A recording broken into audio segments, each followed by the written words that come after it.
Hallelujah. परमेश्वर का धन्यवाद। प्रभु यीशु मसीह की महिमा हो।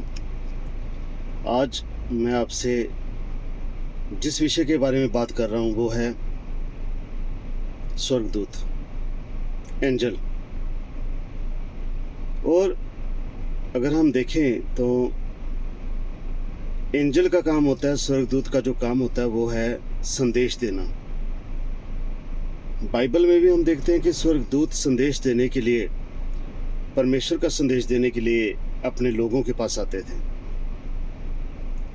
उनका काम होता है परमेश्वर के संदेश को दूसरे लोगों तक ट्रांसफर करना, उनको देना। और जो स्वर्गदूत हैं वो दुनिया के लिए नहीं होते, वो स्वर्ग के होते हैं, लेकिन दुनिया में ही भेजे जाते हैं। वो दुनिया के लिए नहीं होते, लेकिन दुनिया के लोगों के लिए ही परमेश्वर का संदेश देने के लिए भेजे जाते हैं। इसलिए हम भी क्या हैं? परमेश्वर के स्वर्गदूत हैं, एम्बेसडर ऑफ क्राइस्ट। कैसे? अगर आप परमेश्वर के वचन में देखें तो परमेश्वर ने हमें एक आज्ञा दी है, वो आज्ञा है सुसमाचार करना। और सुसमाचार का जो मतलब है वो है गुड न्यूज़। और गुड न्यूज़ को यूनानी भाषा में कहते हैं इवेंजल,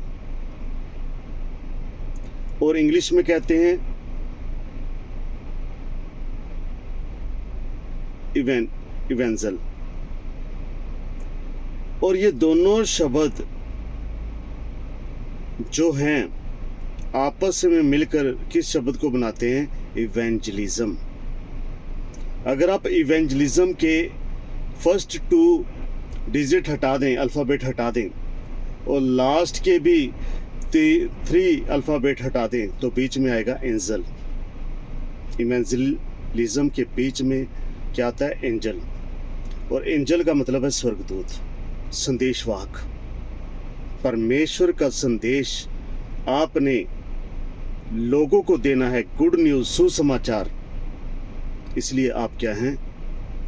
स्वर्गदूत, दूत। इस धरती पर परमेश्वर के दूत, कि आप परमेश्वर की बातों को लोगों के बीच में लेके जाएं।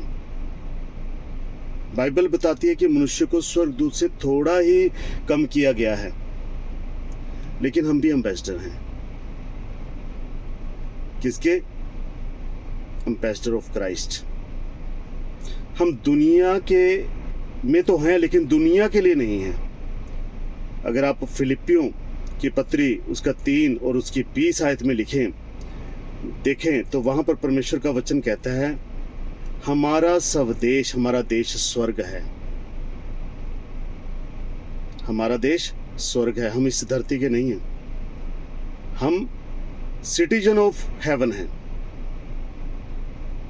इसलिए संसार में मन लगाना व्यर्थ है। परमेश्वर का काम करने के लिए हमें भेजा गया है, परमेश्वर की स्तुति करने के लिए हमें भेजा गया है। हम एंजल हैं, हम परमेश्वर के स्वर्गदूत हैं। हमने परमेश्वर के मैसेंजर बन के काम करना है, और परमेश्वर के नाम को महिमा देनी है, और परमेश्वर के नाम में बढ़ना है। फिर आपको बताता हूँ इवेंजलिज्म, तो उसके बीच में क्या आ रहा है? एंजल। एंजल का मीन्स फरिश्ता, स्वर्गदूत। और स्वर्गदूत बार बार हमें कठिनाइयों में हमारी मदद करने के लिए, दुखों में हमें शांति देने के लिए भेजा जाता है। कई बार हम ये सोचते हैं कि स्वर्गदूत का मतलब सिर्फ एक ही है, दुखों से निकालना, मुसीबतों से निकालना। बिल्कुल सही है, बिल्कुल। लेकिन आप एक चीज़ कि परमेश्वर का मैसेज देना, लोग कहते हैं बस स्वर्गदूत का काम है मैसेज देना। नहीं, परमेश्वर का मैसेज तो स्वर्गदूत ने देना, लेकिन दुखों में भी लोगों को कंट्रोल करना है, सांत्वना देनी है, शांति, पीस के साथ उनको भरना है। कैसे? जब प्रभु यीशु मसीह को मारा गया, गाड़ा गया और उसको कब्र में रखा गया, तो वो तीसरे दिन जब मरियम और उसके साथी कब्र पर गए और वहाँ पर उन्होंने देखा कि जो कब्र का दरवाज़ा है वो लुढ़का हुआ है और वहाँ पे परमेश्वर की जो देह है वो नहीं है, तो यीशु मसीह की जो देह है वो नहीं है, लेकिन वहाँ पर स्वर्गदूत प्रकट हुआ और उन्होंने क्या कहा उसे, तुम्हें शांति मिले। और जब चेले पतरस यूहन्ना अकेले खेतों में जा रहे थे, तब भी परमेश्वर ने दूत ने उनको बताया तुम्हें शांति मिले, तुम किसको मरे हुओं में ढूंढते हो। वहाँ भी कब्र पर मरियम को कहा स्वर्गदूत ने, किसको तुम मरे हुओं में ढूंढते हो, वो तो जिंदा है और वो अपने वादे के मुताबिक जिंदा हो चुका है। इसलिए जब हम मसीह में मरते हैं तो हम मरते नहीं, हम सो जाते हैं और हमारा रैप्चर है। रैप्चर का मतलब है जी उठना, प्रभु के दूसरे आगमन से पहले जी उठना। इसलिए कई लोगों का रैप्चर होता है। परमेश्वर के दासों का भी रैप्चर हुआ है, कई परमेश्वर के लोगों का भी रैप्चर हुआ है। आज हमें निराश होने की ज़रूरत नहीं है, परमेश्वर के वचन में, परमेश्वर के सामर्थ्य में बढ़ने की ज़रूरत है। परमेश्वर आपको शांति दे। अब हम प्रार्थना करें। प्रभु जी, आपका धन्यवाद करते हैं, आपकी महिमा करते हैं हर एक बात के लिए। क्या मौत, क्या बीमारी, क्या दुख तकलीफ, हमें कुछ भी परमेश्वर से अलग नहीं कर सकता। हम परमेश्वर के हैं, हम स्वर्ग के वासी हैं।